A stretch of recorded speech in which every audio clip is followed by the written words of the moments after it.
में वो है आई जीवस टू एनईएवीडी वाला एक पोर्शन वो है, दूसरा ये है बैटरी या सेल इंटरनल ईएमएफ वाला, और तीसरा है कौन सा केवीएल केसीएल वाला। तीनों इक्वली इंपॉर्टेंट है, किसी में से भी क्वेश्चन आ सकता है ना? तो हम लोग वो बैटरी वाला पोर्शन देख रहे हैं, ये तो सबसे आसान है तीनों में से। ठीक है, तो चलो एक बैटरी देखते हैं हम लोग कि अगर एक बैटरी है एक सेल और बैटरी में क्या डिफरेंस होता है।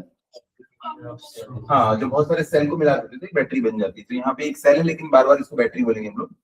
ठीक है, तो जो भी होता है ना, ये इसके अंदर भी कुछ मटेरियल होगा। और एक बात बताओ, करंट कहाँ से कहाँ फ्लो होता है, कौन से टर्मिनल से कौन से टर्मिनल। बैटरी के बाहर ना ये पॉजिटिव से नेगेटिव में जाता है, और बैटरी के अंदर नेगेटिव से पॉजिटिव, क्योंकि पूरा क्लोज लूप बनाया गया है। तो अगर पूछे करंट कहाँ से कहाँ जाता है तो बोलेंगे बैटरी के बाहर ये पॉजिटिव से नेगेटिव टर्मिनल और अंदर नेगेटिव से पॉजिटिव। तो अंदर भी देखो करंट मूव, तो मतलब करंट तो है ना, तो इसके रास्ते में कुछ ना कुछ रेजिस्टेंस तो आएगा ही। तो बैटरी या सेल के अंदर जो रेजिस्टेंस होता है ना, उसको हम लोग स्मॉल आर से रिप्रेजेंट करते हैं। ठीक है, ये बैटरी के खुद के अंदर का ही रेजिस्टेंस है, बाहर तो अभी हमने कुछ लगाया ही नहीं है, बाहर बाद में लगाएंगे, उसको कैपिटल आर बोलेंगे। अंदर इसका खुद का रेजिस्टेंस क्या है, स्मॉल आर। अब जैसे ही आप एक बैटरी बनाते हो ना, तो बैटरी का ईएमएफ फिक्स हो जाता है, बैटरी का वोल्टेज जो है ईएमएफ ये हो जाता है फिक्स। जैसे कि आप गाड़ी में बैटरी लगती है, वो कितने वोल्ट की बैटरी लगती है, 12 वोल्ट की बैटरी लगती है। आपके टीवी का रिमोट होगा, उसमें जो पीछे सेल लगता है ना छोटा सा, वो भी बैटरी है, तो वो कितने वोल्ट का रहता है, 1.5 वोल्ट का रहता है। तो जैसे ही आपने उसको बनाया ना, जितनी उसको आपने मटेरियल का शेप का साइज का बनाया, तो उसका ईएमएफ फिक्स हो जाता है, ई फिक्स होने वाली चीज है। और आपने उसके अंदर मटेरियल पुट कर दिया है, अब उसको भी आप चेंज नहीं कर सकते, तो उसका इंटरनल रेजिस्टेंस भी क्या हो जाता है, फिक्स हो जाता है। ये दोनों चीज फिक्स हो जाती है, पहले तो इसको याद रखना, बनाते ही ये दोनों चीजें एकदम फिक्स हो गई है। अब ये फिक्स हो चुकी है, अब आप इसको ना किसी भी अप्लायंस के अक्रॉस लगाने वाले हो, तो देखो ये इसका ईएमएफ ई और इसका इंटरनल रेजिस्टेंस ये तो फिक्स हो चुका है। अब आपने क्या किया, एक वोल्ट मीटर लिया, वोल्ट मीटर से आपने चेक किया कि मैंने जो बैटरी लाई है 12 वोल्ट की, मैंने 12 वोल्ट की खरीदा था कि भैया 12 वोल्ट का मुझको चाहिए, तो मैंने जैसे इसमें ईएमएफ इसका चेक किया, एक वोल्ट मीटर नाम की डिवाइस होती है, वोल्ट मीटर जैसे आप चेक करोगे तो बता देगा वो इसका 12 वोल्ट है। इसको हम लोग क्या कह लेते हैं, ई, यानी ईएमएफ। इधर देख लीजिए पीयूष जी, इंपॉर्टेंट है। तो जब भी आपका सेल या बैटरी कुछ भी वर्क नहीं कर रहा है, आपने उसके अक्रॉस कुछ भी नहीं लगाया है, आप जस्ट उस तरह से चेक कर रहे हैं कि कितना वोल्टेज दे रहा है, तो वो क्या कहलाता है, ई कहलाता है। लेकिन जैसे ही आप इसके अक्रॉस कुछ रेजिस्टेंस या कुछ भी लोड लगाएंगे, अब देखो मैंने इसके अक्रॉस एक रेजिस्टेंस लगाया कि भैया इस बड़े वाले रेजिस्टेंस आर को बोला कि मैंने एक ना मस्त बैटरी लाई है जो कि तुमको ना 12 वोल्ट सप्लाई करेगी। लेकिन जब बाद में इससे पूछोगे ना तुम्हें कितना वोल्टेज मिला, इसके अक्रॉस वोल्ट मीटर रख के देखो, एक यहाँ पे और यहाँ पे, किसको कितना वोल्टेज मिल रहा है, तो पता है इसको कितना मिल रहा होगा, 11 वोल्ट। इसको हम लोग क्या कहते हैं, टर्मिनल पोटेंशियल डिफरेंस। समझ गए ना, एक नई नई बैटरी है, उसको हम कहीं यूज नहीं कर रहे हैं, सिर्फ उसको चेक किए, तो जो वोल्टेज होता है उसको हम क्या कहते हैं, ईएमएफ, यानी इतना देने के लिए कैपेबल है। लेकिन जब उसके अक्रॉस कुछ लगाए ना, तो ये उतना वोल्टेज नहीं देती है, उससे कम देती है, उसको हम क्या बोलते हैं, टर्मिनल पोटेंशियल डिफरेंस। तो ये हो गया ई और ये हो गया वी। ऐसे समझ लो आपने नई नई गाड़ी बनाई, उसको लैब में आपने रखा है, और उसको वहीं पे एक्सीलेटर देके उसको टेस्ट कर रहे हो, ना उसके ऊपर कोई बैठा है, ना तो उसको कोई रोड का फ्रिक्शन है, कुछ नहीं, बस आप व्हील देके घूम रहे हैं, भाई तो 200 की स्पीड में चलेगी गाड़ी, 200 की स्पीड में, आपने उसके ऊपर कोई लोड नहीं लगाया। लेकिन जैसे आप उसको रोड पे लगाओगे तो क्या सच में 200 की स्पीड में चलेगी, नहीं, क्योंकि वहां पे रेजिस्टेंस वगैरह आते हैं, फ्रिक्शन आता है, तो हमेशा कम मिलेगा। तो ई क्या है, जब आपने कोई भी लोड नहीं लगाया है, फ्रेश बैटरी जो कैपेबल सप्लाई करने के लिए जो डिजाइन है, वो कहलाता है ई, टर्मिनल ईएमएफ। और जब आपने उसको लोड के अक्रॉस लगाया तो बैटरी खुद भी खुद खाती है वोल्टेज, तो उसके कारण आपको थोड़ा सा कम मिलेगा। मान लो आपने बनाया एक पीयूष दा ढाबा, पीयूष दा ढाबा, पता है इसमें 10 वर्कर रहते हैं, यही रहते हैं, इसमें 10 वर्कर रहते हैं, पता है, और ये इतने कैपेबल हैं कि ये डेली 100 प्लेट खाना बना सकते हैं। एग्जाम्पल सब जगह चलता है, मैंने भी ये एग्जाम्पल दिया है। ठीक है, तो बताओ ये कितने प्लेट्स बेच पाएंगे खाना, 90 प्लेट। क्यों, 10 ये खुद ही खा जाते हैं। तो भैया 100 क्या हो जाएगा, इसके लिए ई, कि भैया इतने के लिए डिजाइन है इनका पूरा ये जो भी हम, लेकिन एक्चुअल में डिलीवर कितना कर पाते हैं, 90, ये क्या कहलाएगा, वी। क्यों, क्योंकि अंदर में ही इसमें कुछ रेजिस्टेंस है, यही है स्मॉल आर। यही स्मॉल आर। तो ई और वी के बीच में कुछ तो रिलेशन होगा। तो बताओ ये जो थोड़ा सा कमी हो जा रही है वोल्टेज में, वो कौन खा रहा है? इंटरनल रेजिस्टेंस खा रहा है। और इंटरनल रेजिस्टेंस कौन है? Small R. एक बात बताओ, वोल्टेज इक्वल्स टू क्या होता है? I R. तो पता है इंटरनल रेजिस्टेंस कितना वोल्टेज खा रहा है? इतना वोल्टेज खा रहा है। आप सबको पता है वोल्टेज इक्वल्स टू क्या होता है? Current into resistance. मैंने आपसे पूछा कि छोटू रेजिस्टेंस कितना करंट खा रहा है। भैया एक सर्किट में तो एक ही करंट रह सकता है ना, पूरा कौन घूम रहा है यहाँ पे? आई। तो जब आई इसके अक्रॉस जाएगा तो ये कितना वोल्टेज रहेगा? आई इंटू आर। बैटरी ने कितना वोल्टेज दी थी? ई। इसने उसमें से आई इंटू आर खा गया। तो जो बचेगा वही क्या है हमारा? Terminal potential difference. बाहर वाले रेजिस्टेंस को कितना मिला? बैटरी ने इतना दिया और खुद ने इतना खा लिया। तो ये हो गया टर्मिनल पोटेंशियल डिफरेंस का formula. V is equals to E minus IR, where small r is internal resistance of the cell या बैटरी। ये चेंज हो सकता है? नहीं, फिक्स है वो, जब तक आप टेम्परेचर वगैरह नहीं बढ़ाएंगे। और ई भी क्या चीज है? एक फिक्स चीज है। ये दोनों फिक्स चीज है। अब देखो, अगर मैं कुछ भी इसके ऊपर क्वेश्चन आ सकते हैं कि फॉर एग्जांपल यहाँ पे वी और आई के बीच में ग्राफ ड्रॉ करो, या दोनों के बीच कैसे टाइप का रिलेशन है। कुछ कुछ चीजें इसमें मैं बताता हूँ, जैसे कि इन दोनों के बीच का अगर ग्राफ में अगर आपको ड्रॉ करने बोलो, वी और आई के बीच का ग्राफ, तो यहाँ पे देखो वी और आई के बीच का ग्राफ मुझको ड्रॉ करना है। तो इसको आप ऐसा मान लो ना कि ये क्या है? वाई। और इसको क्या मान लो आप? एक्स, क्योंकि इन्हीं दोनों के बीच में ग्राफ ड्रॉ करने बोला ना मैंने। तो देखो अगर मैं इसको ऐसा लिखना चाहूँ, y is equals to mx plus c, तो ये कुछ ऐसा लिखाएगा ना।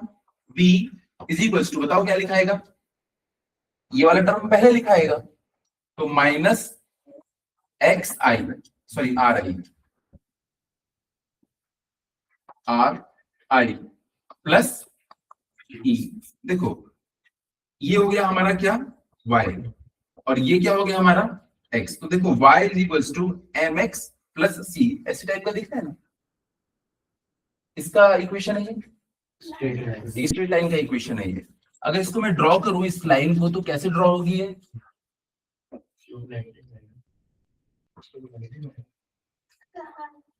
नेगेटिव स्लोप कैसे बनाते हैं? देखो नेगेटिव स्लोप का मतलब है कि एक बढ़ेगा तो दूसरा कम होगा, एक बढ़ेगा तो दूसरा कम होगा। अगर मैं मान लो ऐसा कुछ बनाऊं, तो क्या इसमें एक बढ़ रहा है तो दूसरा कम हो रहा है क्या? नहीं। इस पॉइंट पे देखो दोनों छोटू छोटू है, और इस पॉइंट पे देखो दोनों बड़े हो गए, यानी कि ये नेगेटिव स्लोप नहीं है। नेगेटिव स्लोप बोलते हैं हम लोग इसको, ये होता है नेगेटिव स्लोप। एक बढ़ रहा है तो दूसरा अपने आप कम हो रहा है। ठीक है, तो यही क्या बन जाएगा हमारा ग्राफ, क्योंकि इसमें इंटरसेप्ट क्या है? प्लस ई, मतलब वाई एक्सिस को कहां पे कट कर रहा है? प्लस ई पे कहीं कट कर रहा है। तो ये आगे जाके जहां पे भी कट करेगा यहाँ पे क्या हो जाएगा? ये ई हो जाएगा। ठीक है, तो देखो इस इक्वेशन में अगर करंट की वैल्यू 0 हो गई तो v किसके इक्वल हो जाएगा? ई के। तो देखो यहाँ पे इस ग्राफ में यहाँ पे v है, जब करंट की वैल्यू 0 हो गई तो अपने आप v किसके इक्वल हो गया? ई के इक्वल। ये एडिशनल इंफॉर्मेशन है, पूछे ना पूछे, लेकिन ये किसका इक्वेशन है? कि स्ट्रेट लाइन का इक्वेशन है, जिसका ग्राफ कैसा बनेगा? ऐसा बनेगा। क्या यहाँ तक की कोई समस्या? पक्का? तो ये कुछ लिख भी लिया करो।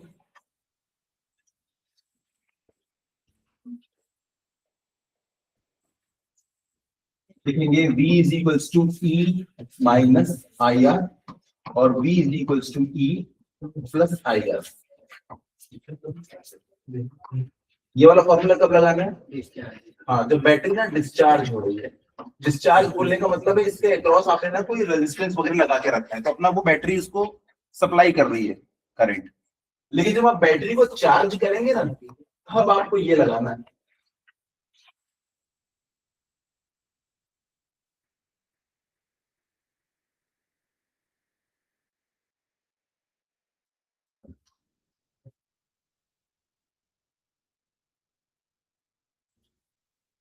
जब आप उसको चार्ज करके ई तक के पहुंचाना चाह रहे हैं, लेकिन उसके अंदर तो रेजिस्टेंस है, वो थोड़ा सा वोल्टेज खा जाएगा। सोचो अगर आपने उसको ना 12 वोल्ट के अक्रॉस लगाया कि इसको मैं चार्ज करूंगा, तो 1 वोल्ट तो रेजिस्टेंस खा रहा है, तो उसको कितना मिलेगा बैटरी को? 11 वोल्ट। तो कहां तक चार्ज हो पाएगी भाई? 11 तक की चार्ज हो पाएगी ना। देखो तुमने बैटरी जो है ना, ये वाली बैटरी, इसको जब तुमने सोचा कि अब मैं इसको चार्जिंग पे लगाऊंगा, चार्जिंग पे लगाया आपने एक्सटर्नल किसी डिवाइस से, तो इसके अंदर जो रेजिस्टेंस ये 1 वोल्ट खा जाता है। तुमने 12 वोल्ट के अक्रॉस लगाया, जब इसको 12 वोल्ट के अक्रॉस 1 वोल्ट इसने खाया, तो इसको कितना मिलेगा? 11 वोल्ट। तो चार्ज भी कहां तक की होगी? 11 वोल्ट तक की। लेकिन तुम चाहते हो ये 12 वोल्ट तक की चार्ज हो, तो तुम क्या करोगे? 13 वोल्ट से इसको लगाओगे। इसमें ना 13 वोल्ट लगाओगे, एक ही आ जाएगा और इसको 12 मिल जाएगा। इसलिए देखो, जब आप इसको चार्ज करोगे ना, तो इसको एडिशन कर देते हैं हम लोग कि इतना तो हमें उसको चार्ज करना ही है, प्लस एक्स्ट्रा वोल्टेज हम उतना देंगे जो वो खा जाता है। समझ गए? जो आईआर खा रहा था ना, उसको हमने अलग से दे दिया, तो अपना खा ले, लेकिन उसको इधर चार्ज होने के लिए दे। ठीक है, तो जब बैटरी चार्ज हो रही है तब ये, और जब डिस्चार्ज हो रही है तब ये। 99% आपको इसी के ऊपर क्वेश्चन आएगा, V is E minus IR के ऊपर 99% है। ठीक है, चलो भाई, इसके बाद हाँ, वही छोटू आर को निकालने के लिए पूछता है आपसे। तो एक बात याद रखना कि हमारे सर्किट में ना एक हमेशा बैटरी रहेगी, एक उसका छोटू सा रेजिस्टेंस रहेगा, एक बड़ा रेजिस्टेंस भी रहेगा, क्योंकि बैटरी को ऐसे रखने के लिए तो आपने नहीं खरीदा है, किसी लोड के अक्रॉस लगाओगे। तो ये है हमारा E, ये है हमारा R। और इस सर्किट में कितने करंट फ्लो हो सकते हैं? एक ही। भैया एक है तो इसमें एक ही करंट फ्लो होगा। अगर एक और ब्रांच यहाँ होती तो इसमें अलग करंट होता है, इसमें अलग करंट होता है। यहाँ तो एक ही अलग करंट होगा, इसको मैंने नाम दे दिया I। अब देखो, तुम्हें एक रूल तो पता है, voltage is equal to current into resistance. अगर पूरा रेजिस्टेंस लोगे तो वोल्टेज भी पूरा, करंट भी पूरा, है कि नहीं? तो देखो, एक हमारे पास फॉर्मूला है, V is equal to I R. V is equal to I R. इसको मैं लिख सकता हूँ I इज इक्वल टू, क्या लिख सकता हूँ, V बाई आर। तो देखो, अभी अभी मैंने तुमको बताया था कि इसको जो वोल्टेज मिलता है उसे हम क्या कहते हैं? टर्मिनल पोटेंशियल डिफरेंस, यानी कि V। बैटरी के पास E है, लेकिन थोड़ा सा इसने खा लिया, तो इसको मिलेगा कम। कितना मिलेगा? V। तो जब भी मैं आपसे पूछूं कि इस ब्रांच में करंट कितना फ्लो हो रहा है, तो देखो, अगर आप सिर्फ इसके ऊपर फोकस करोगे, इसको कितना वोल्टेज मिल रहा है? V। और इसका रेजिस्टेंस कितना है? R। लेकिन अगर कोई बच्चा ऐसा भी लिखे कि सर यहां रेजिस्टेंस तो इतना है, R प्लस R, तो इसको वोल्टेज कितना लिखना पड़ेगा? E। Total voltage. Total voltage, इसने भी कुछ वोल्टेज लिया, इसने भी कुछ वोल्टेज लिया, और वो दोनों किसने सप्लाई किया? इसने। तो अगर आप पूरा रेजिस्टेंस लिख रहे हो तो ऊपर में E लिखना है। समझ में? अगर सिर्फ इसके रिस्पेक्ट में बात करोगे तो ये खा रहा है वोल्टेज V और इसका रेजिस्टेंस है R, तो करंट कितना होगा? V by R। लेकिन तुम्हें पूरे सर्किट का ही अगर लेना है तो पूरे सर्किट में वोल्टेज सप्लायर कौन? बैटरी। तो E लिखना पड़ेगा। तो ये दोनों में से कोई भी फॉर्मूला हम लोग यूज कर सकते हैं, जैसा डेटा गिवन होगा। क्या इतनी बात समझ में आ गई? चलो, अभी थोड़ी देर पहले हम लोगों ने टर्मिनल पोटेंशियल डिफरेंस का एक फॉर्मूला लिखा था। क्या है टर्मिनल पोटेंशियल डिफरेंस का formula? V is equal to E minus I R. यहाँ पे मैं लिख सकता हूँ V is equal to E minus, इसकी जगह पे मैं लिख सकता हूँ V by R into are.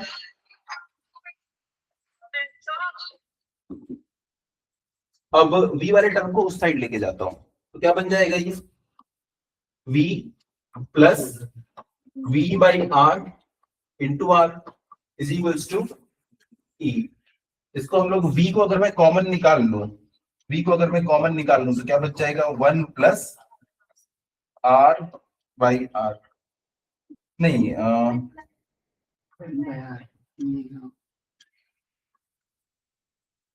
नहीं, हमें तो स्मॉल r की वैल्यू निकालना है ना, मुझे स्मॉल r की वैल्यू निकालना है। तो मैं ऐसा कर सकता हूँ, स्मॉल r की वैल्यू निकालना है मुझको। ये वाले टर्म को इधर लाया तो ये बन गया V माइनस ई, लेकिन ये नेगेटिव हो जाएगा, तो दोनों साइड प्लस करने के लिए क्या करना पड़ेगा हमको? E minus V by R into R.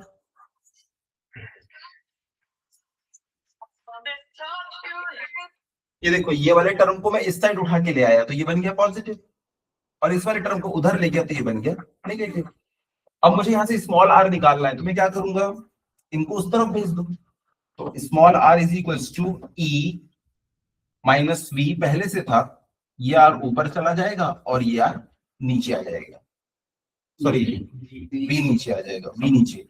अब इस V को हम लोग अंदर भेज सकते हैं, तो यहाँ क्या बन जाएगा?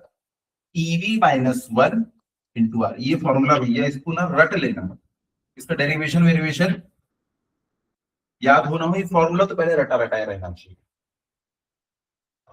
Internal resistance R is given as E by V minus 1 into capital R. तो पहले तो ये फॉर्मूला याद होना चाहिए अच्छे से। Small resistance R is equals to E by V minus 1 into R।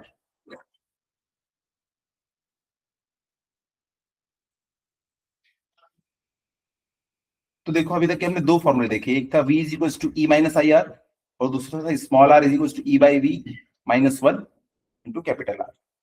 ठीक है, इसके बाद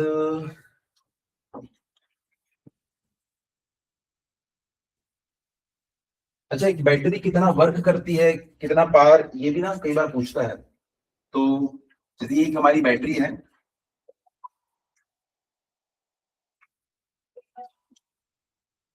एक हमारी बैटरी है,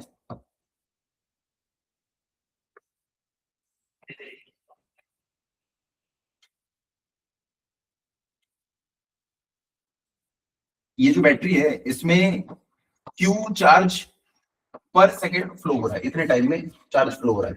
तो बताओ इसमें करंट की वैल्यू क्या हो जाएगी, I is equals to Q by T, charge flowing per unit time is known as current. तो इसका फॉर्मूला हम लोगों को मिल गया। अच्छा, एक और चीज बताओ कि पावर इज इक्वल्स टू क्या होता है, power is equals to work done upon time. और एक और चीज हम लोगों ने पढ़ी हुई है चैप्टर नंबर 2 में कि V इज इक्वल्स टू क्या होता है, work done per unit charge, work done per unit charge. तो यहाँ से वर्क डन को मैं क्या लिख सकता हूँ, Q इंटू V, यहाँ पे पुट कर देते हैं। तो power is equals to Q into V upon T। Q upon T क्या हो जाएगा, I। तो पावर इज इक्वल्स टू क्या हो जाएगा, VI। तो अगर मान लो कभी पूछ लिया कि डिराइव कि एक बैटरी कितना वर्क करती है या कितना पावर आपको सप्लाई करती है, अच्छा वर्क डन पूछेगा तो पावर क्या होता है, work done per unit time is equals to क्या हो जाएगा, VI। तो work done is equals to क्या हो जाएगा, VIT। ये बैटरी कितना इलेक्ट्रिक वर्क प्रोवाइड करती है, इलेक्ट्रिक वर्क है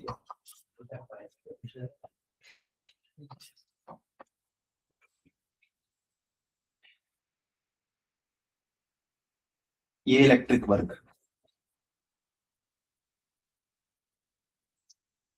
उसके बाद वही है, VI की जगह पे हम और भी कुछ कुछ चीजें लिख सकते हैं, जैसे V is equal to IR होता है ना, तो V की जगह पे अगर मैं IR लिख लूं तो ये I स्क्वायर RT बन जाएगा। I की जगह पे क्या लिख सकते हैं, V बाई R, तो V square T by R बन जाएगा। तो वो फॉर्मूला हम लोगों को पता है। और क्या था इसमें, हाँ कॉम्बिनेशन ऑफ पैरेलल, पैरेलल और सीरीज में हम लोग लगाते हैं। कब सीरीज लगाते हैं और कब पैरेलल, सपोर्ट करना होता है।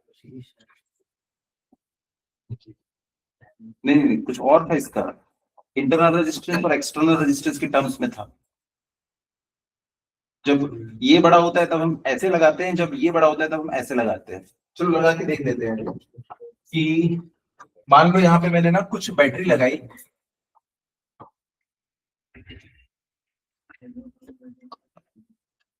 और याद रखना ये बैटरी एक दूसरे को सपोर्ट कर रही है या अपोज कर रही है, ये सब सपोर्ट कर रही है। जब एक नेगेटिव दूसरे पॉजिटिव से जुड़ा हो या एक पॉजिटिव दूसरे नेगेटिव से जुड़ा हो तो हम कैसे करते हैं, एक दूसरे को सपोर्ट कर रही है। सपोर्ट कर रही कैसे, क्योंकि ये करंट इस डायरेक्शन में करेगी, ये भी करंट इस डायरेक्शन में, इसका भी चार्ज इसी डायरेक्शन में फ्लो करेगा, सबका एक ही डायरेक्शन में फ्लो कर रहा है, मतलब एक दूसरे को सपोर्ट कर रही है। ठीक है, यहाँ पे हमने 3 बैटरी लगा दी है, 3 सेल है यहाँ पे। इसका ईएमएफ है मान लो E, इसका भी ईएमएफ है E और इसका भी ईएमएफ है E। ये भी R, ये भी R, ये भी R, ये कैपिटल R। हमने मान लिया कि तीनों ना सेम है, लेकिन यहाँ पे 3 लगाया मैंने, ये n नंबर भी हो सकती है ना, 4 5 6 कुछ भी, तो हम लोग एक नंबर ले लेंगे n, 3 नहीं बोलेंगे n बोलेंगे। ठीक है, तो इसमें देखो करंट कितना फ्लो करेगा, एक उसमें तो करंट एक ही फ्लो कर सकता है, तो इसमें करंट की वैल्यू क्या रहती है, सेम रहती है। तीनों में करंट सेम फ्लो करेगा, लेकिन तीनों का टोटल वोल्टेज जब निकालोगे ना आप लोग, तो टोटल वोल्टेज पता है कितना मिलेगा, 3। तीनों एक साथ मिलकर यहाँ पे पंप करेंगे ना चार्ज को, तो तीनों का वोल्टेज ऐड हो जाता है। तो तीनों का टोटल वोल्टेज कितना मिलेगा हमको, 3E। इतना टोटल वोल्टेज है। टोटल करंट कितना है हमारे पास, I। लेकिन यहाँ पे 3 नहीं लिखता, मैं इसको n लिखता हूँ। n नंबर ऑफ सेल्स है तो ये n टाइम्स मल्टीप्लाई हो जाता है वोल्टेज। तो हमारे पास टोटल करंट कितना है, I। अच्छा, इस सर्किट का टोटल रेजिस्टेंस कितना है, टोटल रेजिस्टेंस ये देखो R plus R plus R ऐसे कितने हैं, n टाइम्स है, भले 3 लिखा है मैंने तो वो कितने हो जाएंगे, n R, sorry small r, और एक बड़ा वाला रेजिस्टेंस भी है कैपिटल R। तो टोटल रेजिस्टेंस इतना आ गया, क्या हो गया, टोटल रेजिस्टेंस इतना। तो हमारा करंट क्या होता है, current is equals to voltage upon, देखो टोटल वोल्टेज ले लिया, टोटल रेजिस्टेंस, अगर एक सेल लेता तो E बाई R लिखता, लेकिन पूरा का पूरा सर्किट का अगर मैंने वोल्टेज लिया है तो पूरे के पूरे सर्किट का रेजिस्टेंस भी लिखना पड़ेगा। पूरे सर्किट का रेजिस्टेंस कितना है, NR प्लस R। अब देखो यहाँ पे, अगर मान लो किसी बच्चे ने इसको एक ऐसे सिस्टम में लगा दिया जिसमें R की वैल्यू है 0.000000001 ओम और NR की वैल्यू है 100 ओम, तो मैं इसको नेगलेक्ट कर सकता हूं। अगर मैं इसको नेगलेक्ट कर दूंगा तो फॉर्मूला बन जाएगा NE अपॉन NR, N से N कट जाएगा तो I इज इक्वल टू क्या बच जाएगा, E अपॉन R। क्या नंबर ऑफ सेल लगाने से कोई मतलब मिला, N कहीं आया फॉर्मूले में, नहीं। तुम एक सेल लगाओ या 1000 सेल लगाओ, तुमको करंट तो भैया उतना ही मिलेगा, क्योंकि N कहीं आ ही नहीं रहा है। पर इसका रिवर्स सिनेरियो सोचो, अगर इसका रिवर्स सिनेरियो हो गया कि भैया अगर R की वैल्यू हो गई, कैपिटल R की वैल्यू हो गई 100 ओम, और अगर NR ये इतना छोटू है कि 0.000000001, तो आप इसको नेगलेक्ट कर सकते हो। तो फॉर्मूला क्या हो जाएगा, I is equals to NE upon capital. अब नंबर ऑफ सेल बढ़ाते जाओ और करंट ज्यादा पाओ। तो सीरीज में आप सेल को कब लगाओगे, जब एक्सटर्नल रेजिस्टेंस बहुत ज्यादा हो as compare to internal resistance. बोलो नहीं आया समझ में, आगे। तो सीरीज में हम कब लगाते हैं, जब एक्सटर्नल रेजिस्टेंस ज्यादा हो। तो पैरेलल में कब लगाएंगे, जब इंटरनल रेजिस्टेंस की वैल्यू ज्यादा हो। और मान लो अगर किसी सर्किट में सीरीज और पैरेलल दोनों कॉम्बिनेशन लगे हुए मान लो,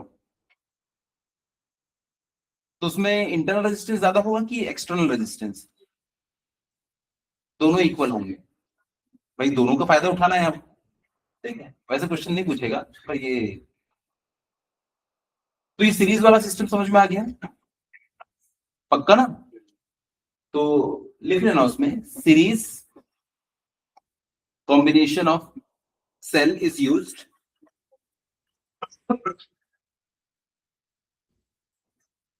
इसको हम तभी यूज करते हैं जब NR से ना काफी काफी काफी बड़ा होना चाहिए।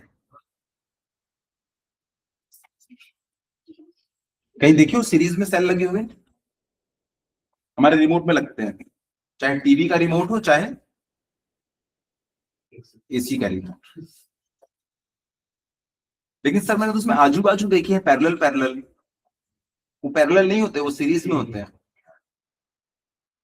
उसमें नीचे में जो पट्टी होती है ना, आप देखना कभी ध्यान से रिमोट को, ये आपका रिमोट है, ये पीछे यहाँ पे सेल लगते हैं, तो देखना यहाँ पे एक ना कॉमन पट्टी होती है, एक सेल ना ऐसे लगता है, ये ऐसे, और दूसरा सेल ना ऐसे लगेगा, ये देखो, ये देखो, इसके पॉजिटिव से इसका नेगेटिव लगा हुआ है ना, और ऊपर में अलग अलग पट्टी रहती है, ऊपर में अलग अलग पट्टी। तो देखो ये कैसे लगे हुए हैं, ये आया फिर इसके पॉजिटिव इसका नेगेटिव जुड़ा है, तो ये दोनों कैसे लगे हुए हैं, सीरीज में लगे हुए हैं।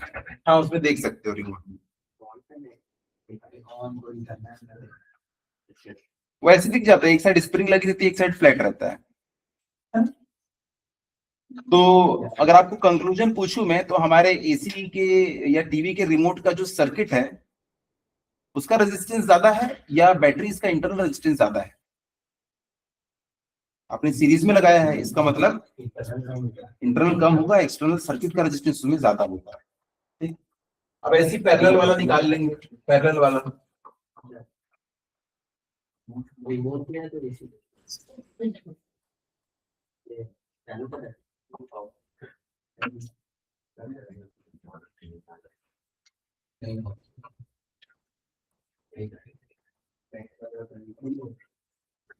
चलो भाई मुझे बताओ यहाँ पे टोटल रेजिस्टेंस कितना होगा। ये देखो ये सब के सब कैसे लगे हुए हैं, पैरेलल में। और जब पैरेलल में होते हैं ना तो इक्विवेलेंट हम कैसे निकालते हैं, 1/R1, ये देखो इक्विवेलेंट निकाल रहा हूँ, plus 1/R2 and so on. N लगे हुए यहाँ तो आपको 3 बड़े दिख रहे हैं, तो total 1/R equivalent is equal to क्या हो जाएगा, N/R।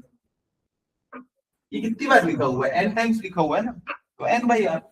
इसको उल्टा कर दो, इसको उल्टा कर दो, तो R equivalent is equal to R/N। लेकिन ये जो पूरा सिस्टम है ये इसके साथ कैसे लगा हुआ है, सीरीज में। भाई इन तीनों का सिस्टम जो है आपने इसको क्रश करके एक बना दिया, कि पूरा का पूरा इसके साथ कैसे लगा हुआ है, सीरीज में। ठीक है, ये सीरीज में लगा हुआ है, तो यहाँ पे टोटल रेजिस्टेंस कितना आ जाएगा, R/N प्लस R, क्योंकि वो पूरे के पूरे पैरेलल में थे, उनको हमने जोड़ के R/N बना दिया, वो इसके साथ में ऐसे लगे हुए हैं। अच्छा, इसमें जब पैरेलल लगे होते हैं तो आपको पोटेंशियल कितना मिलता है, पैरेलल में पोटेंशियल सेम रहता है, वोल्टेज सेम। तो यहाँ पे वोल्टेज सेम है, यहाँ पे सबका करंट अलग अलग होगा, इसने कुछ करंट भेजा, इसने कुछ करंट भेजा, इसने कुछ करंट भेजा, सब अपना अपना करंट भेज रहे हैं, करंट ऐड हो जाता है ना। अगर यहाँ पे करंट हुआ आई, तो इसका करंट कितना रहा होगा, I/N, एन है ना यहाँ पे, सबके सबको जोड़ दोगे ना तो आपको टोटल करंट मिल जाएगा I/N।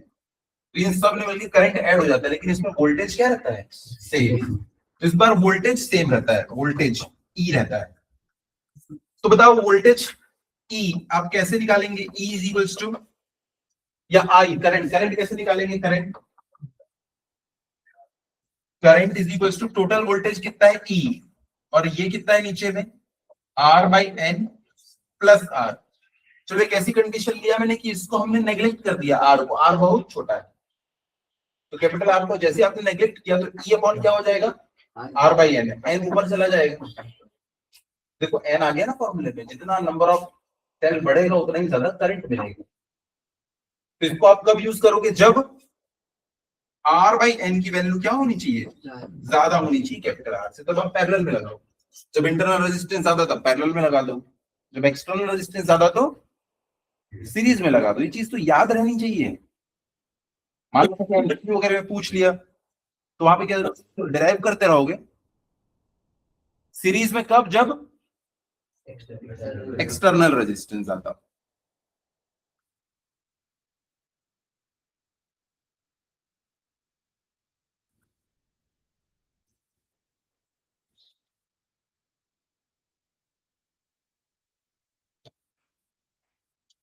और क्या था इसमें, और मेरे ख्याल से हो गया ना, कॉम्बिनेशन ही तो था। चलो क्वेश्चन बनाते हैं। ये तो एनईएबीटी वाले से क्वेश्चन, कॉम्बिनेशन ऑफ रजिस्टर्स। यहाँ पे ड्रिफ्ट वेलोसिटी है,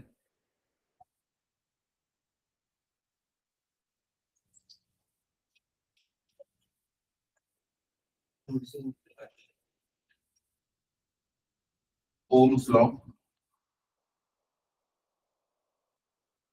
टेम्परेचर डिपेंडेंसी। ये इलेक्ट्रिकल एनर्जी पावर वाले क्वेश्चन बनाना, आज तो मैंने बता दिया ना, power is equal to VI, या वर्कडन क्या होता है VIT। ये क्वेश्चन तो आप लोग बनाना, ये क्वेश्चन एकदम हल्के फुल्के क्वेश्चन रहते हैं, सब बनाना।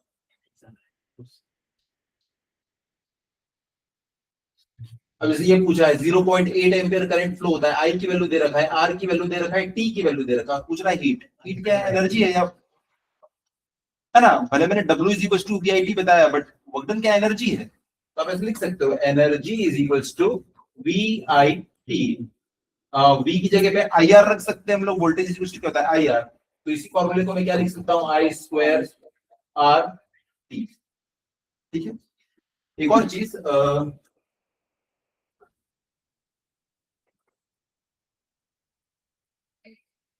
चलो अगर मैं ऐसा पूछूं,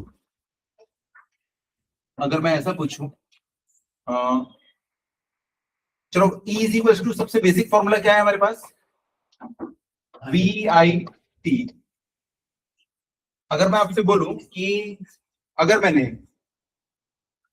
वोल्टेज को 2 टाइम्स कर दिया, तो बताओ जो हीट निकलेगी, heat, it is a form of energy, ये कितने टाइम्स हो जाएगी?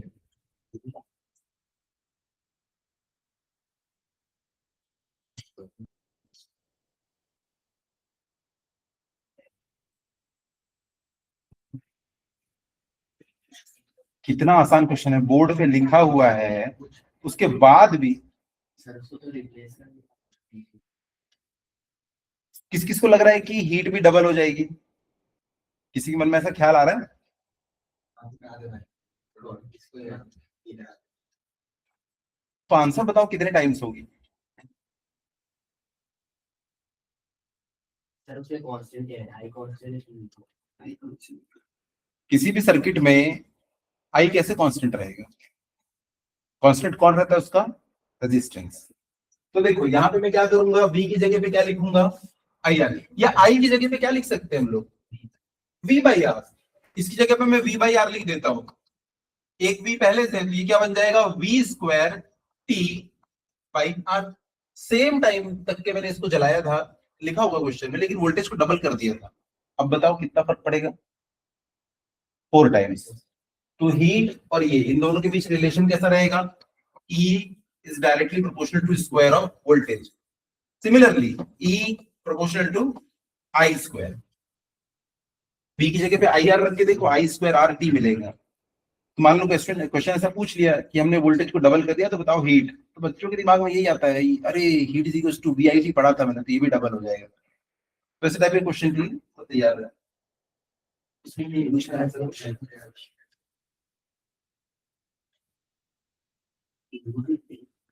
ये आ गया हमारा आज का topic.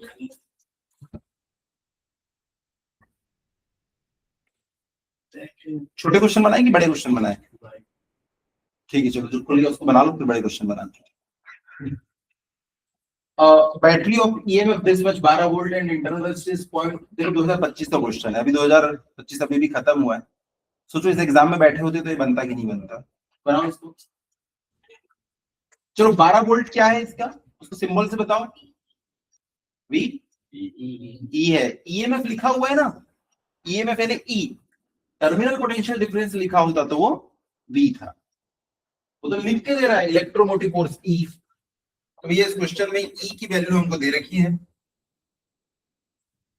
E is equals to 12 volt. इसमें आपको R भी दे रखा है, स्मॉल 0.5 ओम, कैपिटल R भी दे रखा है 9.5 ohm. The ratio of potential difference between two terminals of the battery, the ratio of potential difference between two terminals of battery when the key is open to that when the key is closed। मतलब क्या ratio पूछ रहा है ये? किसी circuit में की लगा दिया है उसने और बोल रहा है कि पोटेंशियल डिफरेंस आपको निकालना है टर्मिनल्स के बीच का बैटरी के, जब की ओपन है और जब की क्लोज्ड है। जब की ओपन होती है मतलब कुछ भी नहीं लगा हुआ है, तो वोल्टेज को हम क्या कहते हैं, E। और जब की क्लोज कर दिया, तो भैया ये भी पिक्चर में आ गया ना, तो नीचे क्या निकालना है हमको, V। भाई जब तक सर्किट में कुछ नहीं लगा है तब तक क्या हमको EMF मिलेगा E, लेकिन जैसे ही लोड लग गया तब हमारा जो पोटेंशियल डिफरेंस हो जाता है वो कम हो जाता है, क्योंकि वहां पे इंटरनल रेजिस्टेंस कुछ खा जाता है, वो अब क्या हो गया, V। तो E की वैल्यू तो दे रखी है कितनी, 12, और इसकी वैल्यू हम निकाल सकते हैं कैसे, 12 माइनस, हाँ पहले आई का वैल्यू कितना होगा, आई का वैल्यू 24। 1.2 आई कैसे निकालोगे, आई पूरे सर्किट का वोल्टेज अपॉन पूरे सर्किट का रेजिस्टेंस। पूरे सर्किट का वोल्टेज कितना था, 12, अब पूरे सर्किट का रेजिस्टेंस कितना था, 10। तो पहले हम लोगों को ना आई निकाल के रखना पड़ेगा। आई इज इक्वल टू क्या होगा, पूरे सर्किट का वोल्टेज अपॉन पूरे सर्किट का रेजिस्टेंस। पूरे सर्किट का वोल्टेज क्या है, ई, पूरे सर्किट का रेजिस्टेंस 9.5, 10 हो गया नीचे, ऊपर में वो तो 1.2, तो यहाँ पे हो जाएगा 1.2 इंटू इसका रेजिस्टेंस कितना है 0.5। तो इसको सॉल्व कर लेंगे, आंसर आ जाएगा।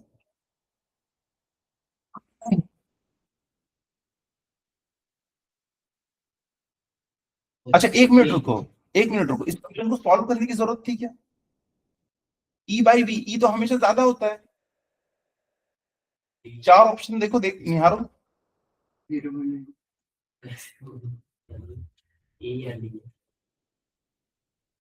एक बात बताओ, ई हमेशा ज्यादा होता है, वी छोटा होता है, क्योंकि वी क्या है, ई में से कुछ सब्ट्रैक्ट करके मिल रहा है, तो ये रेशियो तो हमेशा क्या होना चाहिए, 1 से ज्यादा होना।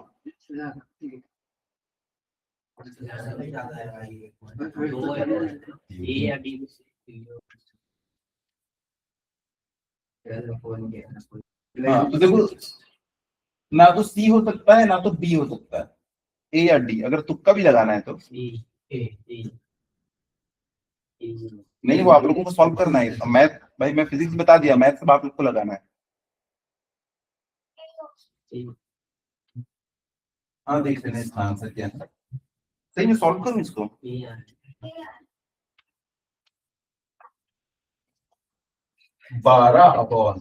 12 माइनस क्या हो जाएगा 0.6, यानी 12 कितना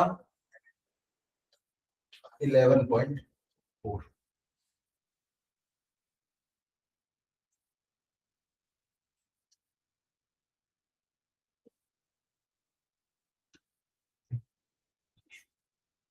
आप लोग क्या लिख रहे हो इसका आंसर,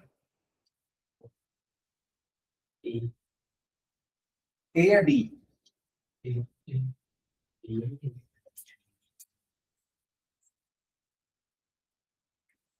चलो थोड़ा सा ऐसा देखो, ऐसा कितनों को दिख रहा है, ऊपर 120 है और नीचे 114 है, दिख रहा है? एक बात बताओ, 120 का 10% कितना होगा, 12, माइनस करो तो नीचे 108 आना चाहिए। भाई 1.1 इसका आंसर नहीं है। 1.1 का मतलब क्या होता है भाई, 110%। नहीं आया समझ में भैया, 1.1 कब आएगा, जब देखो अगर ऐसा लिखा होता ना कि 120/12, तब आपको पता है एग्जैक्ट आंसर कितना आएगा 10। लेकिन अगर ऐसा लिखा हुआ है 132/12, तो देखो 120 से कितना ऊपर, ये 12 एग्जैक्ट बराबर है इसके, है ना, मतलब वो 10% ज्यादा है। तो यहाँ पे देखो ये 114 और 120 में कितने का डिफरेंस है, 6 का डिफरेंस है ना, तो भाई ये 6 का डिफरेंस है, मतलब ये क्या है 5% है। थोड़ा सा कॉमन सेंस लगाना पड़ेगा। 6 किसके इक्वल है, 5% के इक्वल है। 120 का 6 कितना होता है, 5% होता है। देखो कितना डिफरेंस है, 6 का डिफरेंस है। 6 जो है 120 का कितना परसेंट है, 5%। तो आंसर क्या है 1.05, 5% ही जाता है।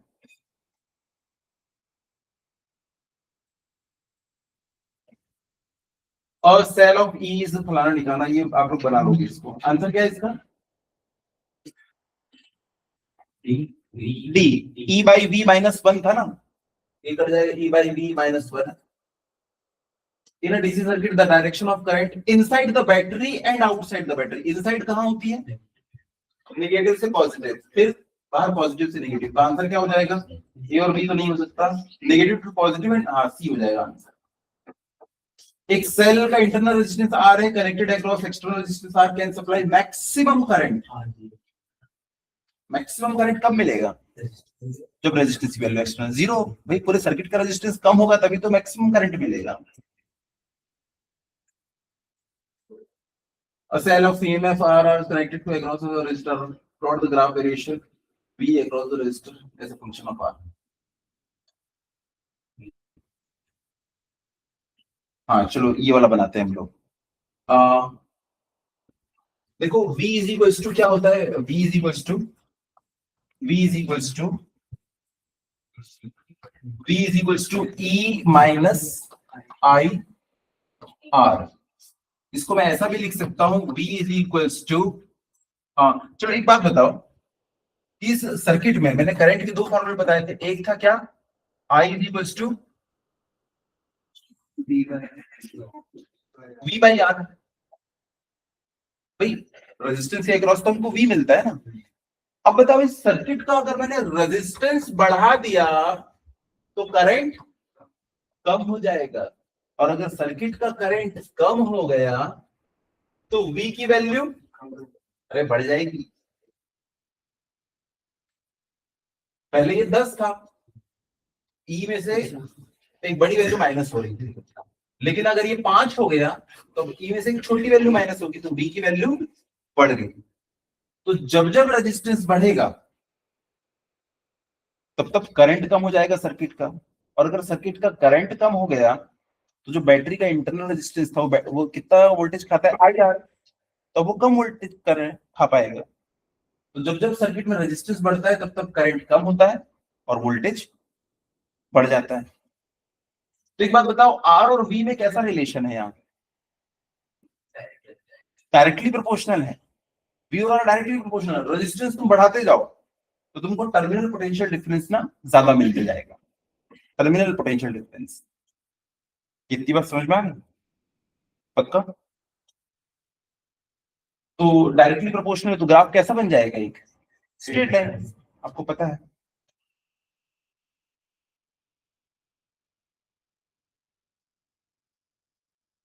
The plot of the variation of potential difference across, ये इसको बना सकते हैं आप लोग।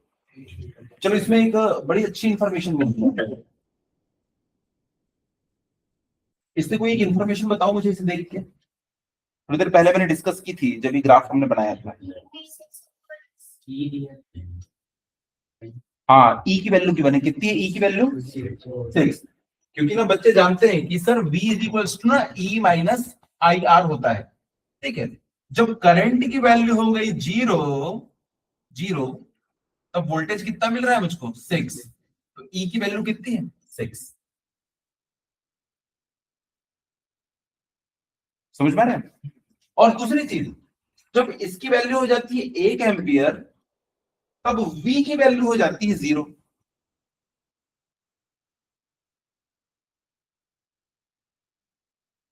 नहीं है, चमका या नहीं चमका अभी भी? इसको सॉल्व करके बताओ, छोटा सा ही क्वेश्चन है, देखो 1 मार्क्स का। What is the EMF internal resistance, internal resistance पूछा है। तो देखो तुमने E की वैल्यू निकाल ली इस फार्मूले से कि भैया E की वैल्यू ना 6 वोल्ट है।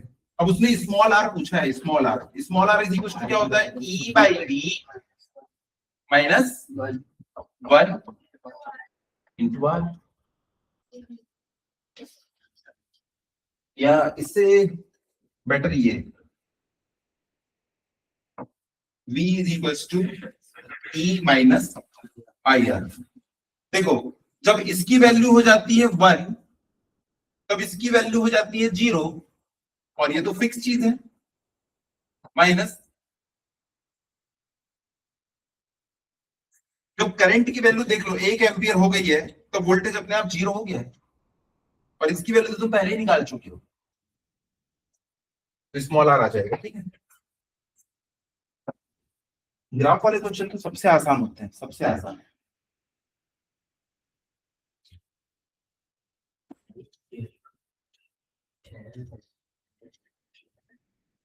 ये वाला हम लोग अभी कर चुके हैं।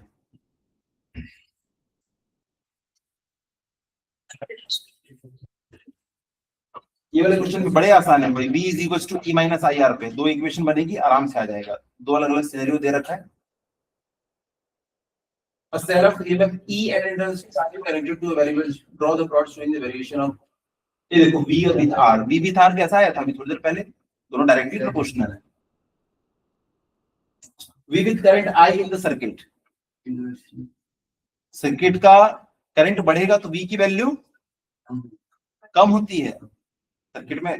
भाई सर्किट में अगर I बढ़ेगा, देखो V इज इक्वल टू क्या होता है, E माइनस आई आर। इसको अगर तुम बढ़ाते चले जाओगे तो देखो E में से माइनस होती जाएगी ना बड़ी वैल्यू, तो उसकी वैल्यू कम होगी, तो इसका ग्राफ ऐसा बनेगा कि भाई एक बढ़ता है तो दूसरा कम होता है।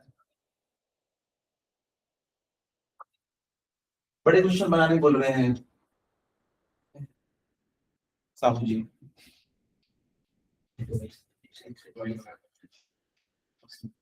तो सीधे 5 नंबर का बनाए, इस समय बनेगा तो और बाकी बनाएंगे।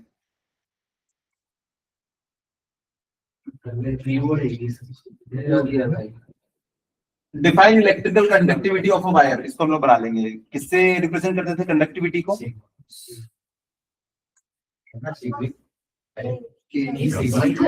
तो सब लोग कीबोर्ड देके बैठे हो, कल की क्लास में बताना मुझे, नेक्स्ट क्लास में। High current is to be drawn safely from, एक मिनट, क्वेश्चन क्या है? High current is to be drawn safely from a low voltage battery and a high voltage battery. What can you say about the internal resistance of the two batteries? ठीक है, चलो इसका answer बताओ। दो battery है, एक ना लो voltage battery और एक हाई वोल्टेज बैटरी है, दोनों से तुमको करंट ड्रॉ करना है। तो इंटरनल रेजिस्टेंस के बारे में कुछ कमेंट कीजिए।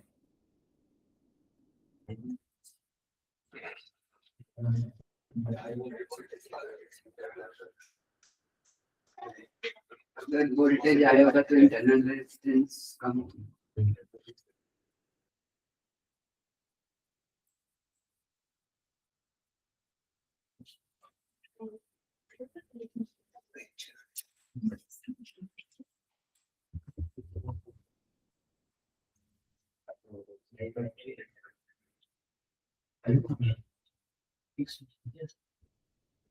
देखो करंट इज इक्वल्स टू क्या हो जाएगा, E अपॉन जितना भी रेजिस्टेंस है R प्लस R। एक कॉम्बिनेशन नहीं, एक ही तो बैटरी है ना यहाँ पे, इसलिए मैंने ये लिया है, तो इसके साथ में पैरेलल में लगा रहता है। देखो तुमको ना अगर सेम करंट ड्रॉ करना है, सेम करंट, अगर वो हाई वोल्टेज बैटरी है तो तुम ऐसी बैटरी चूज करो जिसका इंटरनल रेजिस्टेंस क्या हो, ज्यादा, तभी तो आई आपको मिल पाएगा। और अगर लो वोल्टेज की बैटरी है, तुमने उसके इंटरनल रेजिस्टेंस को भी बहुत ज्यादा रखा है, तो उससे करंट नहीं निकल पाएगा। तो अगर हाई वोल्टेज बैटरी तो उसका इंटरनल रेजिस्टेंस ज्यादा होगा, तब आपको करंट ठीक ठाक मिलेगा। और अगर लो वोल्टेज बैटरी तो इसका इंटरनल रेजिस्टेंस भी क्या होना चाहिए, कम होना चाहिए, तभी आपको हाई करंट मिल पाएगा। करंट तुम्हें ज्यादा चाहिए ना, ज्यादा चाहिए तो भैया नीचे रेजिस्टेंस को कम रखना पड़ेगा। किस केस में, जब लो वोल्टेज बैटरी, और बैटरी बहुत हाई वोल्टेज है, तब आपको क्या करना पड़ेगा, उसको रेजिस्टेंस को ज्यादा रखना पड़ेगा। चलो इस सर्किट को बनाओ, इस सर्किट को देखो, ध्यान से देखो, प्यार से देखो इस सर्किट को। इसमें आपको कितने सेल दिख रहे हैं, 2 सेल दिख रहे हैं। चलो calculate the total energy supplied, कितनी एनर्जी यहाँ पे सप्लाई कर रहे हैं। एनर्जी का फॉर्मूला क्या था, एनर्जी के तो बहुत सारे फॉर्मूले हैं। Energy E is equals to क्या पढ़ा था, एक तो हमने VIT, ये इसको रिप्लेस कर दोगे तो और एक क्या मिल जाता है, V की जगह IR लिख दो तो I स्क्वायर RT। एनर्जी की जगह पे देखो, I की जगह पे V बाई R लिख दो तो V स्क्वायर बाई RT। ये 3 फार्मूले हमारे पास, हमारी जो मर्जी हम वो लगा सकते हैं सिचुएशन के हिसाब से। तो क्वेश्चन में देखो हमें वोल्टेज दिया है और रेजिस्टेंस दिया है, नहीं उस फॉर्मूले में से कौन सा यूज करेंगे उसके लिए मैं बता रहा हूँ कि हम यहाँ से डायरेक्ट वोल्टेज और हमें रेजिस्टेंस पता है, तो अगर मैं तीसरे नंबर का फॉर्मूला लगा लूं,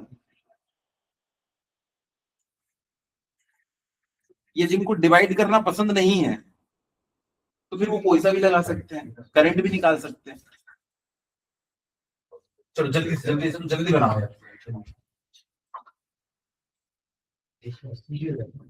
चलो इस सर्किट का टोटल वोल्टेज बताओ मुझे। किसी को 14 वोल्ट दिख रहा है क्या? दोनों बैटरी सपोर्ट कर रही है क्या अपोज कर रही है? अपोज कर रही है बेटा। अगर अपोज कर रही है ना तो इस सर्किट का टोटल वोल्टेज पता है 6 वोल्ट में जाएगा, क्योंकि 10 एक 4 है। ये 10 की पावर से बोल रही करंट इधर, ये बोल रहे नहीं 4 की पावर से करंट इधर, तो 6 की पावर से मिल जाएगा। तो इसका ये हो गया। अच्छा इस सर्किट का टोटल रेजिस्टेंस कितना हो जाएगा? इसमें से कौन सा एक दूसरे को सपोर्ट कर रहा है रेजिस्टेंस और कौन सा अपोज कर रहा है? कौन कौन सा रेजिस्टेंस एक दूसरे को अपोज कर रहा है?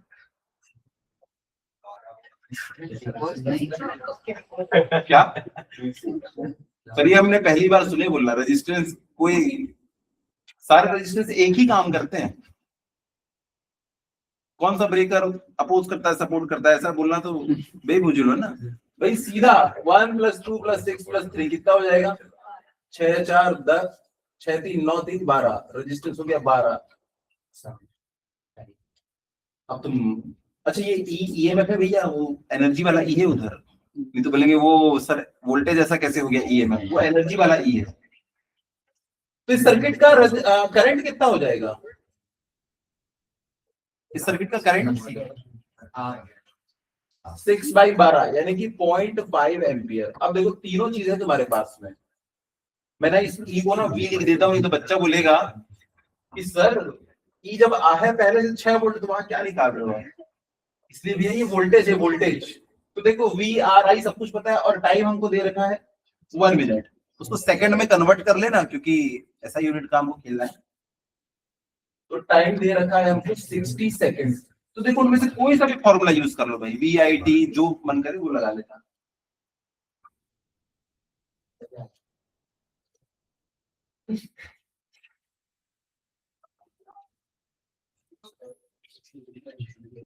When the terminals of a cell are connected to a conductor of resistor R,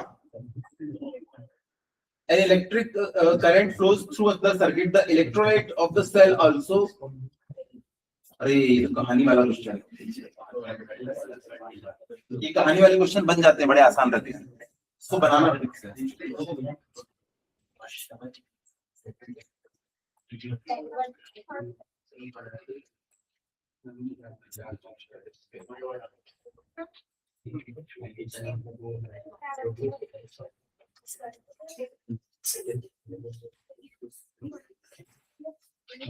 ये यहाँ पे इक्विवेलेंट वोल्टेज कितना दिख रहा है? 30 वोल्ट दिख रहा है सबको?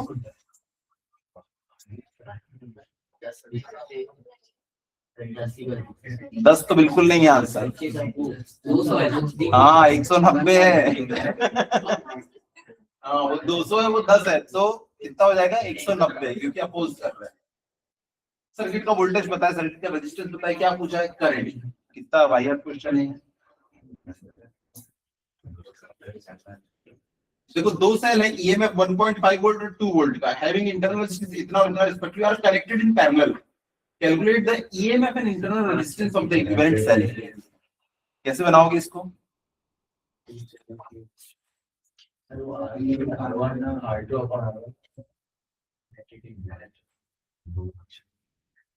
नहीं,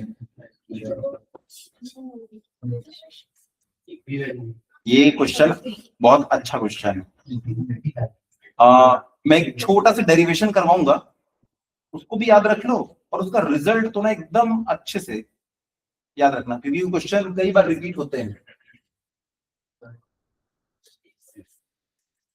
ये देखो, चलो चलो यहाँ देखो, E1 E2 दिख रहा है, R1 R2 दिख रहा है,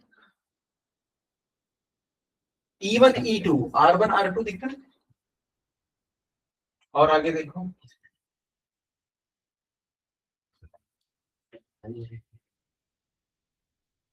यहाँ पर ऐसा क्वेश्चन आता है, बार बार आता है, E1 E2 R1 R2। चलो यार इसको एक बार कर लेते हैं हम लोग इस क्वेश्चन को। हो सकता है डेरिवेशन भी पूछे, देखो डेरिवेशन भी पूछा है और वो भी पूछा। इसमें ना बार बार रिपीट क्वेश्चन देता नहीं है, इसलिए ना इससे भी ज्यादा बार पूछा होगा वो। तो देखो क्वेश्चन कुछ ऐसा टाइप का आएगा ना, वैसे E1 E2 R1 R2 देखोगे ना, आप समझ जाओगे भैया यहाँ पे एक सेल है, इसको हमेशा पैरेलल में लगाएगा। देखो ये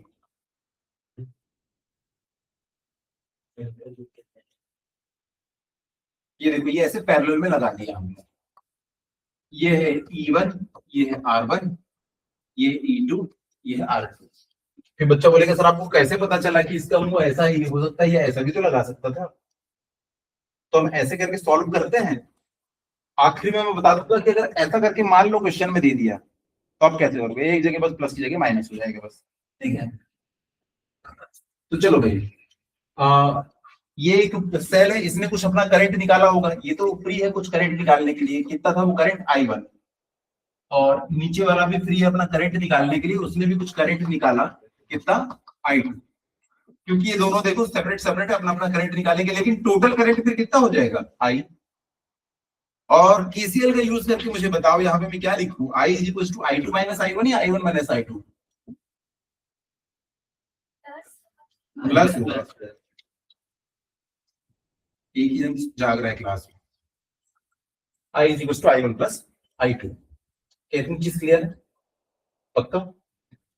चलो भाई ऊपर वाले सेल के लिए देखो, उसके लिए I1 को कैलकुलेट करो, फॉर्मूला आप लोगों ने पढ़ा है ना, एक V इज इक्वल टू क्या होता है, E माइनस IR, तो यहां से I इज इक्वल टू क्या लिख सकता हूं मैं, E minus V by R। तो चलो यहां से I1 को हम क्या लिख सकते हैं, चलो लिखते जाओ ना, बताओ मुझे, E1 minus V1, V same रहेगा क्योंकि दोनों पैरेलली में जुड़े हुए हैं, तो दोनों के अक्रॉस पोटेंशियल डिफरेंस कितना रहेगा, सेम रहेगा। जब भी पैरेलल में होते हैं तो टर्मिनल पोटेंशियल, टर्मिनल का नाम ही क्या है, टर्मिनल एंडिंग्स का, जब भी पैरेलल में होते हैं तो टर्मिनल पोटेंशियल डिफरेंस क्या रहता है, सेम रहता है। तो यहाँ पे हम लोग V1 नहीं लिखेंगे, हम लोग क्या लिखेंगे, V डिवाइडेड बाई, ये क्या हो जाएगा, R1 प्लस, इसको मैं क्या लिखूंगा, E2 minus V upon R2। अब थोड़ा सा इसको जमा देते हैं, E1 by R1 plus E2 by R2, उसके बाद minus V by R1 minus V by R2। यहां तक के कोई रॉकेट साइंस नहीं था। इसको ना देखो, इस फॉर्मूले में तुमको I दिख रहा है, E दिख रहा है, V दिख रहा है, R दिख रहा है, कुछ कुछ ऐसा टाइप का है, आपको ना इस फॉर्म में इसको लेके आना है, एक साइड सिर्फ V रहे, एक साइड ये सब रहे, तो उसको हमको थोड़ा सा जमाना है, ठीक है। तो मैं पहले तो V वाले टर्म्स को उस साइड ले जाता हूँ, एक साइड V होता है और E और I इस साइड होते हैं, तो देखो V वाले टर्म उधर ले जाऊंगा तो अपने आप पॉजिटिव हो जाएंगे वो। तो देखो अगर मैं V को कॉमन निकाल दूं तो 1 by R1 plus 1 by R2 बचेगा, इस वाले टर्म को मैं उधर ले गया, V बाई R1 और V बाई R2 को, दोनों में V कॉमन है ना, V कॉमन निकाल लिया तो अंदर ये बचा, इज इक्वल्स टू, इस तरफ देखो क्या है, E1 by R1 plus E2 by R2 minus I। थोड़ा थोड़ा देखो फील आ रही है कि नहीं उसकी जैसी, एक तरफ वोल्टेज है, एक तरफ E है और I है, पर कुछ कमी है, वहां वोल्टेज अकेला है और करंट के साथ कुछ है, लेकिन यहाँ पे तो करंट अकेला और वोल्टेज के साथ कुछ है। तो क्या करो, इस पूरे ब्रैकेट को इस तरफ भेज दो, तो आपको कुछ ऐसा मिलेगा, V is equals to E1 by R1 plus E2 by R2, एक तो इसके नीचे में लिख लेते हैं इसको अपन, 1 by R1 plus 1 by R2, ये ब्रैकेट देखो इसके नीचे चला गया, माइनस I अपॉन क्या हो जाएगा, 1 by R1 plus 1 by R2।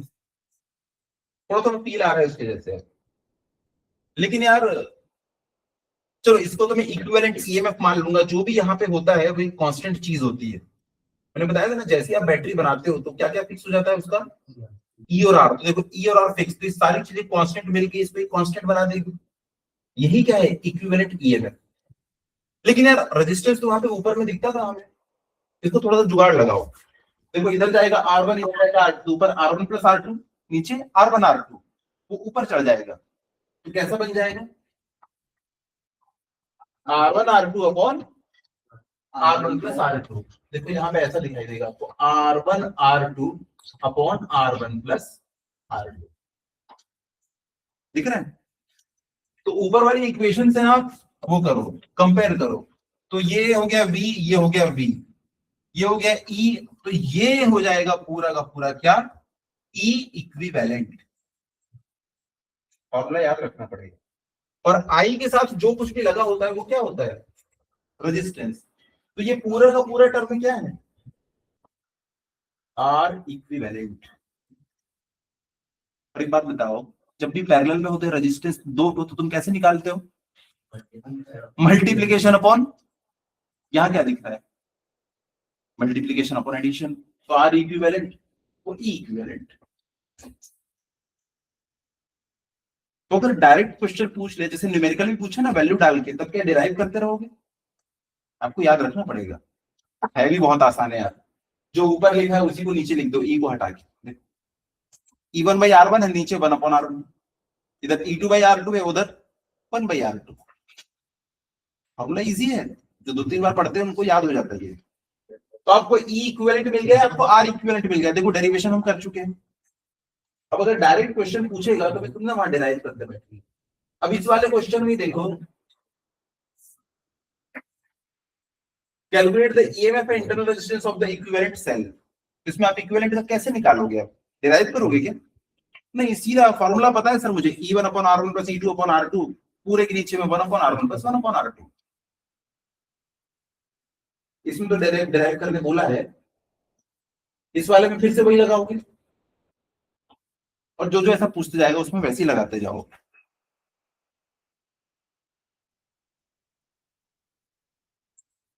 ये तो ड्रिफ्ट वेलोसिटी वगैरह आती है।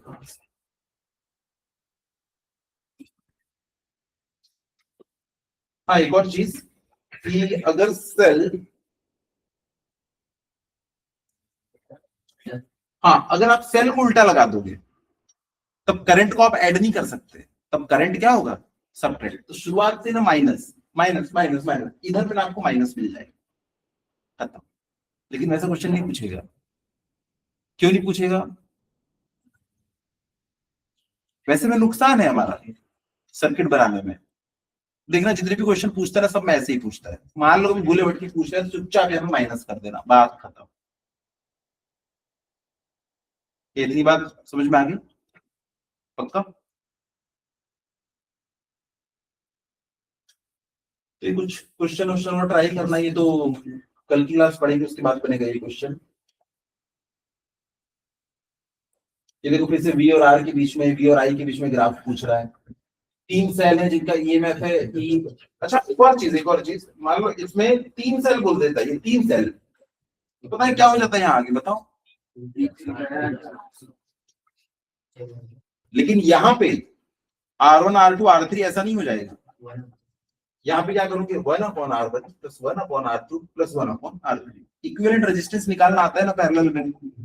कैसे निकालते हैं भाई? 1 अपॉन ये, 1 अपॉन 2, 1 अपॉन 4।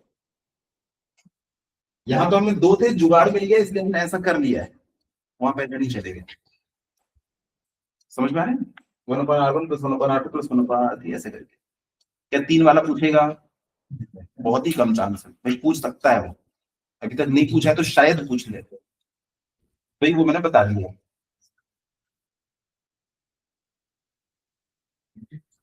ठीक है, इसके आगे के क्वेश्चन तो हम लोगों ने किए थे। ठीक है, तो एक बार जाके इसके क्वेश्चंस बनाओ, देखो बनते हैं कि नहीं बनते हैं। पहली बार में देखो, अगर मान लो यहाँ पे 30 क्वेश्चन होंगे ना, तो पहली बार में हो सकता है 2-4 क्वेश्चन ही बनेंगे, और बाकी के क्वेश्चन के लिए आपको गूगल करना पड़ेगा, तो उसमें से 10 समझ में आ जाएंगे।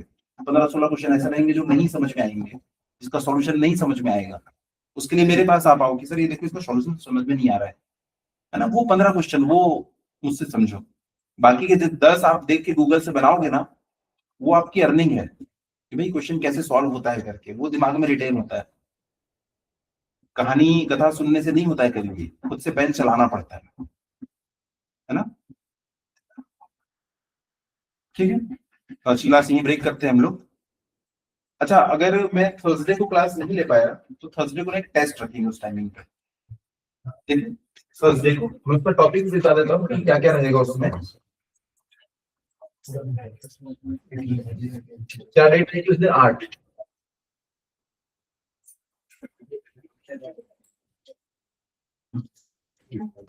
One question from potential energy, वो भी वैसा वाला ट्रायंगल वाले में से पूछूंगा। इसको बनाने में, तोड़ने में क्या एनर्जी लगेगी या वर्क डन लगेगा। ठीक है, दूसरा क्वेश्चन, 5 क्वेश्चन रहेंगे। जितना गिनाओ उतना मैं बना दूंगा क्वेश्चन, उसमें क्या है। और क्या पढ़े थे हम लोग पोटेंशियल में, कैपेसिटर में?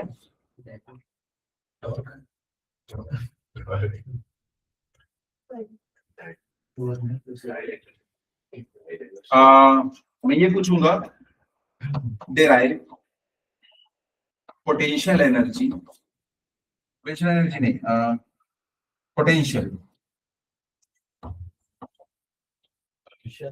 अरे वो वाला फॉर्मूला यार, ये के पी कॉस थीटा वाला, ये जनरल वाला फॉर्मूला, आप समझ गए ना? ये वाला फॉर्मूला, इसका डेरिवेशन आएगा, ढंग से लिखना है। देखो अब रिवील कर रहा हूं ताकि आप लोग याद कर लो इसको, ठीक है। एनर्जी वाला एक क्वेश्चन, ये क्वेश्चन, और फिर केवीएल से एक क्वेश्चन। हाँ बोलो बोलो। नहीं, अगर क्वेश्चन बता दिया हूं तो अगर ये 4 मार्क्स का है ना, तो इसमें मैं मुश्किल से 2 से 3 मार्क्स दूंगा जो बहुत अच्छा लिखे, तो एक्सट्रीमली गुड लिखेगा उसी को 4, जितने मार्क्स है। ठीक है, एक क्वेश्चन केवीएल से आ जाएगा। उसके बाद एक चौथा क्वेश्चन आएगा, एक चौथा क्वेश्चन पक्का उसमें से आएगा, ये जो भी हम लोगों ने देखा ना, E1 by R1 plus E2 by R2 upon 1 by R1 plus 1 by R2 और R1 R2 upon R1 plus R2। एक क्वेश्चन इसमें से आएगा, हो सकता है डेरिवेशन आए चाहे न्यूमेरिकल आए, या हो सकता है ऐसा है कि इसको पहले डिराइव करके फिर ये वैल्यू पुट करके आंसर भी बताओ, ऐसा भी आ सकता है। तो 4 क्वेश्चन, और 5वां क्वेश्चन आएगा जिसमें आपको इस वाले फॉर्मूले का कहीं ना कहीं इस्तेमाल करना पड़ेगा, ठीक है। और जो भी क्वेश्चन आएगा वो जो आप लोगों को पीवाईक्यू कराया ना उसमें से अलग नहीं आएगा, पीवाईक्यू में से आएगा। ये देखो इसके 3-4 क्वेश्चन जो देखे थे ना पिछली शीट में, 3-4 में से एक आएगा जो भी आने, ठीक है। ये तो अभी शीट आ जाएगी, तो थर्सडे एकदम प्रिपरेशन के साथ आइएगा। चलिए मिलते हैं अगली क्लास।